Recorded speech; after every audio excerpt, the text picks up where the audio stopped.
মহানবী হজরত মুহাম্মদ সাল্লাল্লাহু আলাইহি ওয়াসাল্লামের সকল সাহাবী ছিলেন উত্তম চরিত্রের অধিকারী। নির্লোভ ও ইসলামের প্রতি একনিষ্ঠ হয়ে কাটিয়ে দিয়েছেন গোটা জীবন। ক্ষমতা, ধন সম্পদের লোভ তাদের ছিল না। নির্মোহ জীবনযাপন করে আল্লাহর সন্তুষ্টি অর্জন করেছেন তারা। রাসূলুল্লাহ সাল্লাল্লাহু আলাইহি ওয়াসাল্লাম এই বিষয়ে নির্দেশনা দিয়েছেন। মুসলিম শরীফে 2965 নম্বর হাদিসে উল্লেখ রয়েছে, আমের বিন সাদ বলেন, আমার পিতা সাদ ইবনে আবি ওয়াক্কাস রাদিয়াল্লাহু তাআলা আনহু একটি ছাগলের পাল ছিল। একবার তার ছেলে ওমর তার কাছে এলেন। তিনি দূর থেকে ছেলেকে দেখেই বললেন, আমি আল্লাহর কাছে এই অশ্বারোহীর অনিষ্ট থেকে আশ্রয় প্রার্থনা করছি। অতঃপর ছেলে পিতার কাছে এসে বলল, হে পিতা, আপনি এভাবে গ্রাম্য লোকদের মতো ছাগলের পাল নিয়ে সন্তুষ্ট থাকবেন, অথচ মদিনায় মানুষ নেতৃত্ব নিয়ে ঝগড়া করছে। এ কথা শুনে তিনি ছেলের বুকে আঘাত করে বললেন, চুপ, আমি রাসূলুল্লাহ সাল্লাল্লাহু আলাইহি ওয়াসাল্লামকে বলতে শুনেছি, নিশ্চয়ই আল্লাহ তাআলা ওই বান্দাকে ভালোবাসেন যে পরহেজগার, সংযমশীল, অমুখাপেক্ষী এবং আত্মগোপনকারী। সিয়ারু আলামিন নুবালাতে উল্লেখ রয়েছে, আব্দুর রহমান বিন আজহার বলেন, একবার উসমান রাদিয়াল্লাহু আনহু তাআলা এর নাক দিয়ে অনর্গল রক্ত বের হতে থাকে। তিনি স্বীয় গোলাম হুমরানকে ডেকে বললেন, লিখে নাও, আমার পর খলিফা হিসেবে আব্দুর রহমান ইবনে আউফের নাম লিখে নাও। হুমরান তৎক্ষণাৎ তা লিখে নেন। অতঃপর পত্রটি নিয়ে হুমরান আব্দুর রহমান বিন আউফের কাছে গিয়ে বললেন, আপনার জন্য সুসংবাদ। তিনি জিজ্ঞাসা করলেন, কিসের সুসংবাদ? তিনি বললেন, খলিফাতুন মুসলিমিন উসমান রাদিয়াল্লাহু আনহু তাআলা তার মৃত্যুর পর আপনাকে খলিফা হিসেবে মনোনীত করেছেন।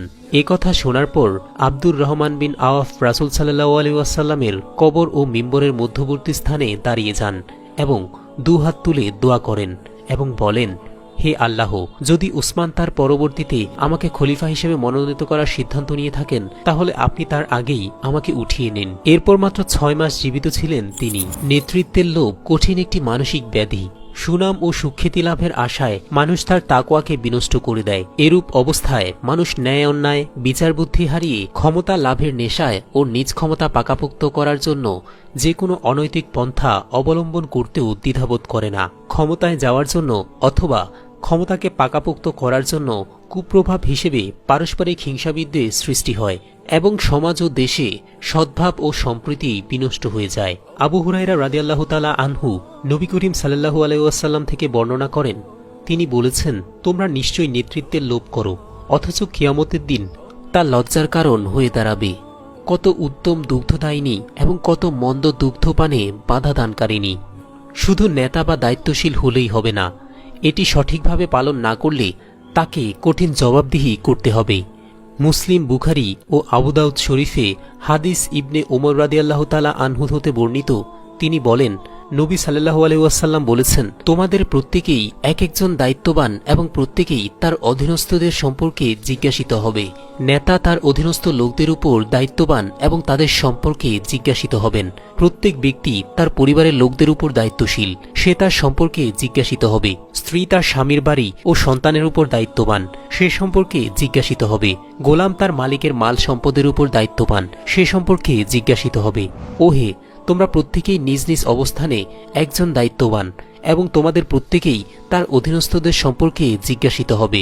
ইবনে ওমর রাদিয়াল্লাহু তাআলা আনহু হতে বর্ণিত, তিনি বলেন, নবী করিম সাল্লাল্লাহু আলাইহি ওয়াসাল্লাম বলেছেন, আল্লাহ তাআলা কোনো বান্দাকে কোনো জাতির শাসক বানালে, চাই তাদের সংখ্যা কম হোক কিংবা বেশি হোক, কিয়ামতের দিন তিনি অবশ্যই তাকে তাদের সম্পর্কে একথা জিজ্ঞাসা করবেন যে সে কি তাদের মধ্যে আল্লাহর বিধান বাস্তবায়ন করেছিলেন না করেনি।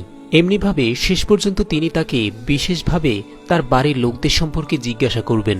ক্ষমতার অপব্যবহারকারী ও জনগণের সাথে খেয়ানতকারী শাসকরা পরকালে লাঞ্ছিত, অপমানিত এবং জাহান্নামী হবে। এমনকি তারা জান্নাতের ঘ্রাণও পাবে না।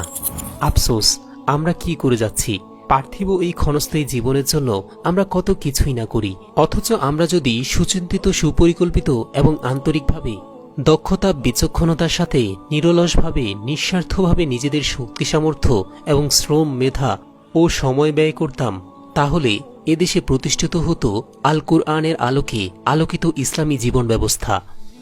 আল্লাহ আমাদের উপর অর্পিত দায়িত্ব প্রকৃত ইসলামের শিক্ষা এবং মহানবী সাল্লাল্লাহু আলাইহি ওয়াসাল্লামের আদর্শ অনুসরণ করে সঠিকভাবে পালন করার তৌফিক দান করুক।